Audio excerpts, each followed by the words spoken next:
Ellis B. Feaster's Radio Aircheck and Classic TV channel. You'll find them all in this Sunday's Boston Globe, where you'll also find a colorful poster of 1971 football star Greg Landry of the Detroit Lions.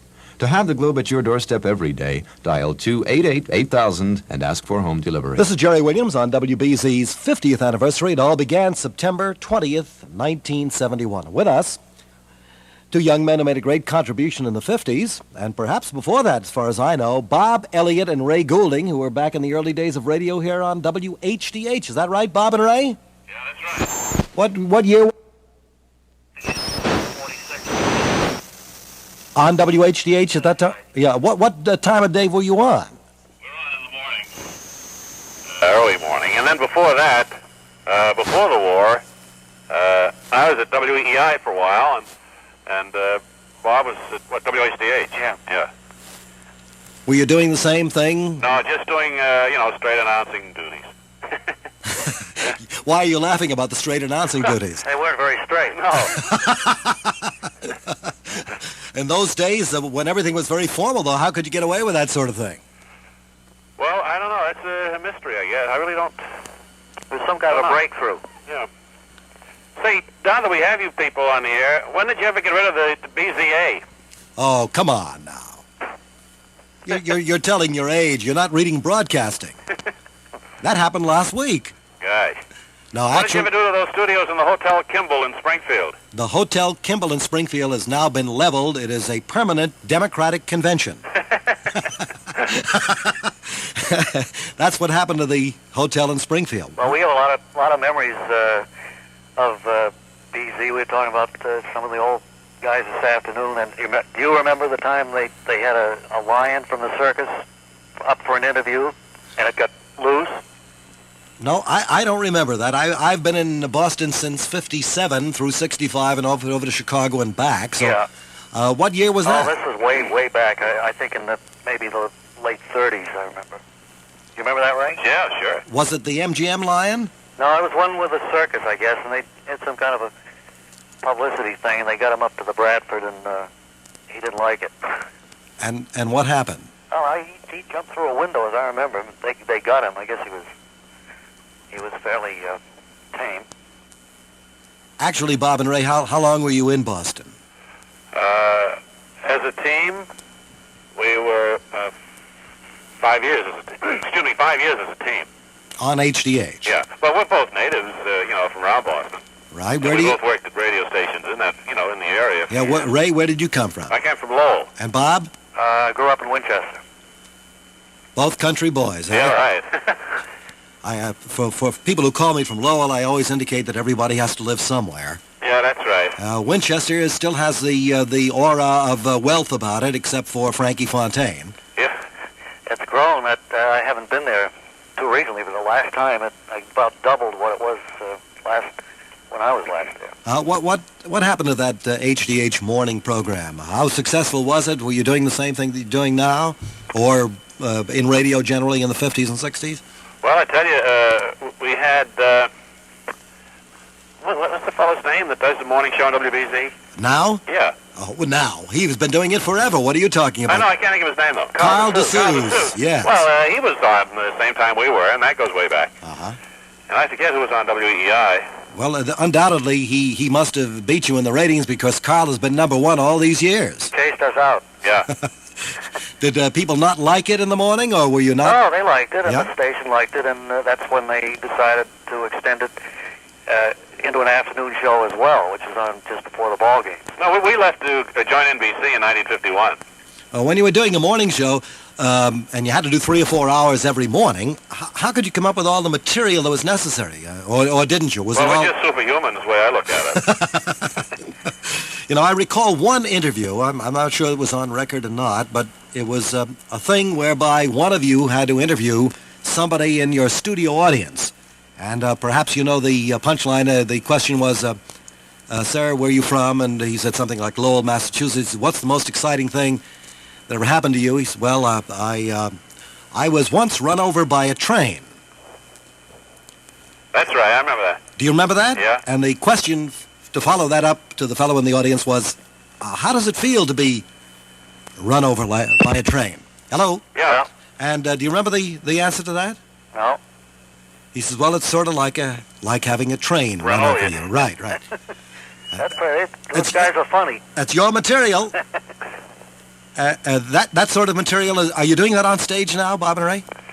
We're going to Princeton University with our show for a week in October, and then to Washington, D.C. for 3 weeks in December.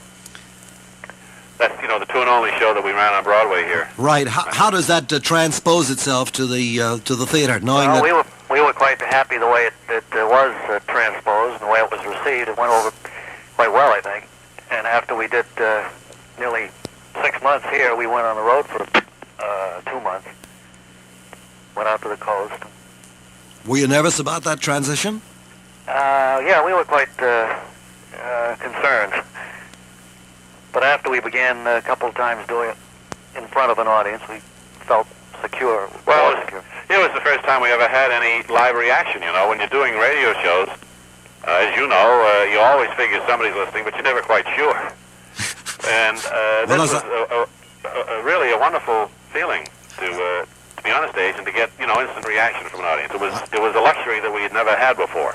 I might add that I was a great fan of Bob and Ray, and back in my days in Philadelphia, which were in the 50s, I was influenced by things that you had done. I worked at WIP in Philadelphia with a partner.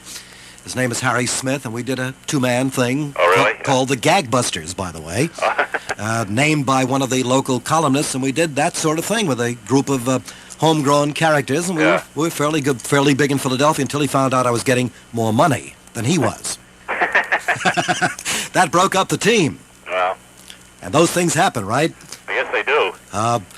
Bob and Ray, are you doing any radio now in New York? No.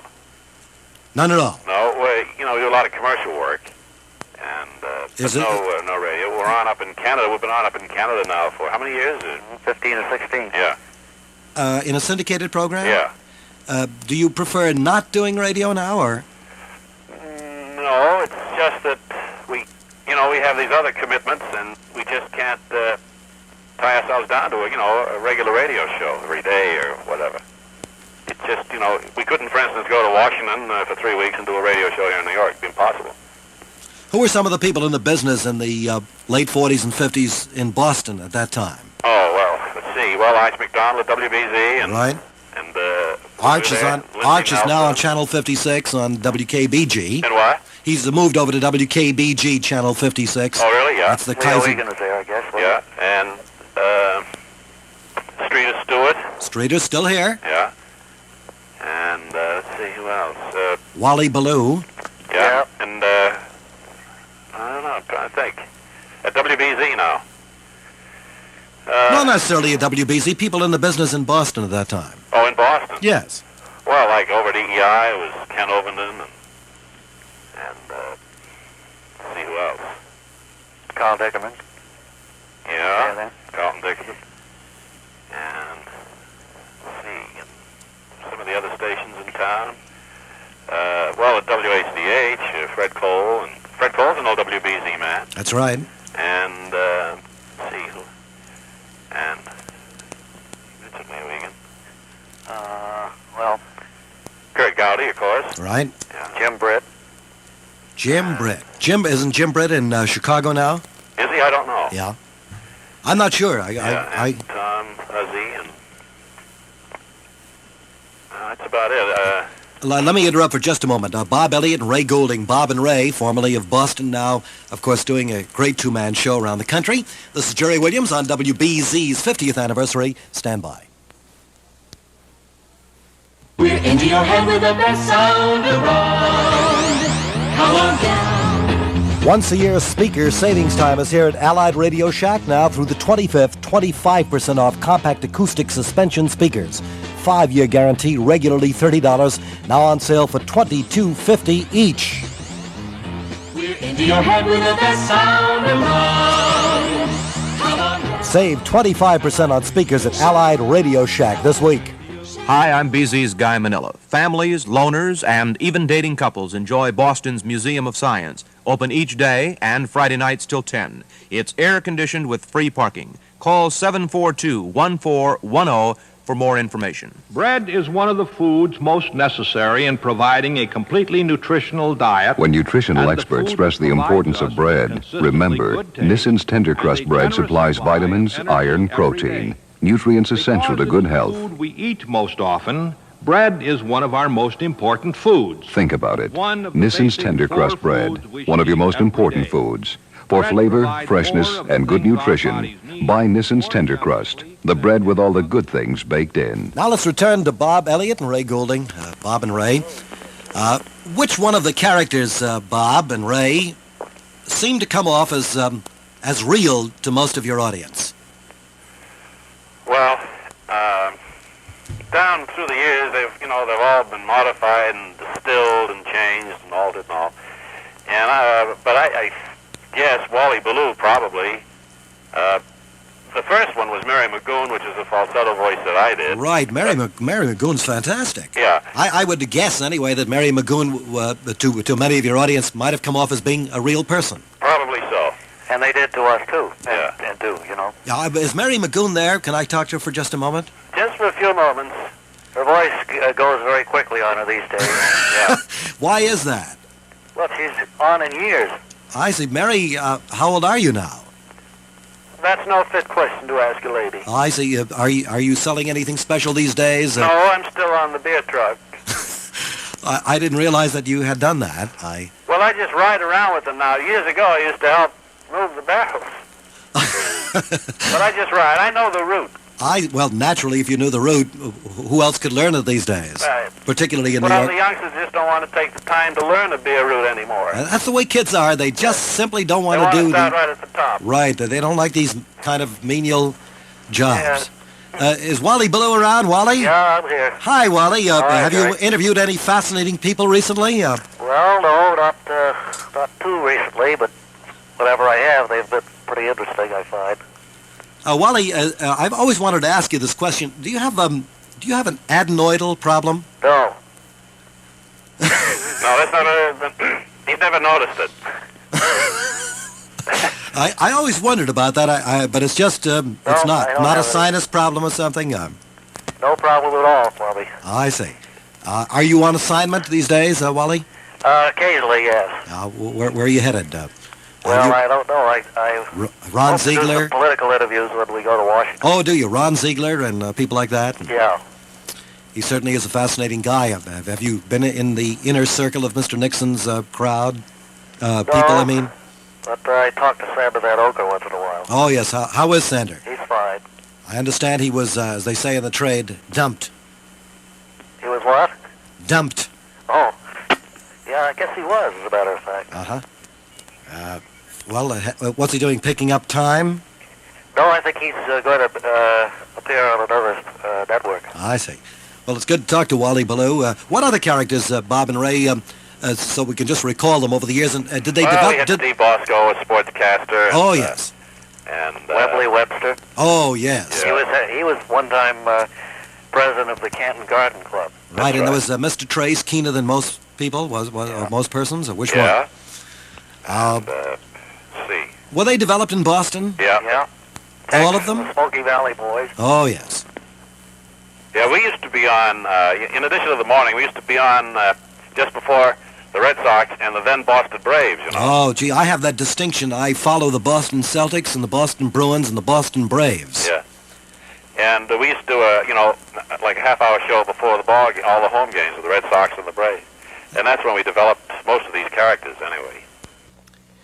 And so it goes with Bob and Ray, celebrating our 50th anniversary here at WBZ. It's been a really exciting weekend. I want to let Kenny Meyer say a word or two before you leave. Kenny, thanks very much for all the hard work in obtaining all of the people involved. Jerry, it's been fun. It really Wait a minute. has. First, you see, when you get a chance to go on the air, they don't even put the right mic on. And The only way you can get on the air is to be on the Click Show. Can we go now? Is Joe got the right? Yeah, we're all set now. It's really been fun. I've had almost as much fun as you have contacting some of these people like Don Wilson and Bill Stern that you've heard about, and being able to finally talk with them in person. It's just been a great week, and I wish I could do it all over again. Well, perhaps we'll do another week on it because we got a lot of good mail and got a lot of good reports, and perhaps we'll do it again in another week that we can just devote to nostalgia. If we do, I hope they'll let me produce it again for you. It's been Thanks fun. very much, Kenny. Kenny Meyer did such a fantastic job in getting all these people to appear all during the week. I mentioned them a bit earlier, but Gail Gordon, Harry Von Zell, Bob Hope, Art Linkletter, Mel Blanc, Vaughn Monroe. Tonight, the local people, Bob and Ray, Robert Q. Lewis we had tonight, with the wonderful Mel Allen, Ben Gross, the Dean of the Radio Columnists, Charles Carell of Amos and Andy. It's been a fascinating week, and it, by the way, happens to be my birthday, too. See? Today is my birthday. Thank you very much, Kenny. And thanks to all the listeners who sent me cards and greetings. I appreciate that very much, and it's been a good day for me and a good week for me on BZ's. It's my 26th year, actually. I'm beginning my 27th year in broadcasting, and I've had a great time. Larry Glick will be next. He'll entertain you through the night, and we hope you'll join us next week. We have an exciting lineup of guests next week on our regular form. We'll get back to all the comment and controversy and getting deeply involved in the issues of the day. Thank you very much again. This is Jerry Williams. Good night, good luck, good morning, good night to you. Trying to save money is like dieting. It's easy to start, but tough to stay with. Here at the First National Bank of Boston, we can't help you lose weight, but we can help you fatten up your savings through our automatic savings plan. Just tell us the amount you want to save. Once a month, we'll see to it that money is transferred from your checking account directly into savings. Automatic saving is downright habit-forming. Come see your friends at the First. For a little help when it's a matter of money, we're the first people to talk to. Hi, this is Larry Glick, and I'll be zinging you right after the news on Radio 103. The Spirit of New England, WBZ, and WBZ